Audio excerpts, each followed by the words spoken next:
Welcome and thank you for joining me. I'm Gerry Oginski, a medical malpractice and personal injury trial lawyer practicing law here in the state of New York.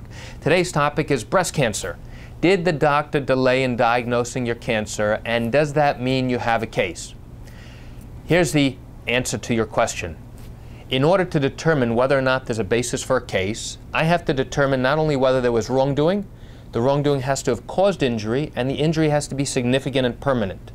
Importantly, in the failure to diagnose cases, it's crucial for me to know the difference and the distinction between what your injuries would have been if you had been timely diagnosed compared to the injuries that you have now as a result of someone failing to diagnose your condition. Here's what I mean. Let's say you felt a lump in your breast and you went to the doctor, and the doctor recognized the lump, examined you, and now was deciding on a course of treatment. The doctor has many options available to him or her in order to further evaluate you. But remember, those tools have certain false positive rates and also false negative rates. And what do I mean? It means that the tests are not perfect, so that even if you get a negative reading on a mammogram or an X-ray or a sonogram, it does not mean with 100% certainty that there is nothing going on with the lump that you feel.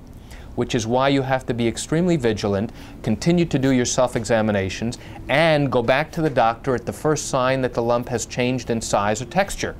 So, getting back to the original question, do you have a potential case if a doctor failed to recognize your breast cancer when it was in its early stages? The answer is possibly. We might be able to show that someone missed the diagnosis, and that as a result of the misdiagnosis, the cancer spread.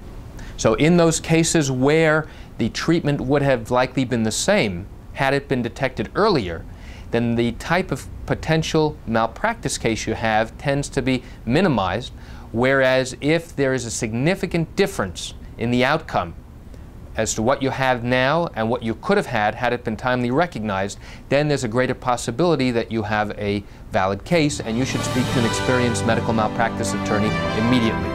And that's it for today's topic on breast cancer and failing to diagnose a lump in your breast. I'm Gerry Oginski. Thank you for joining me. Have a great day.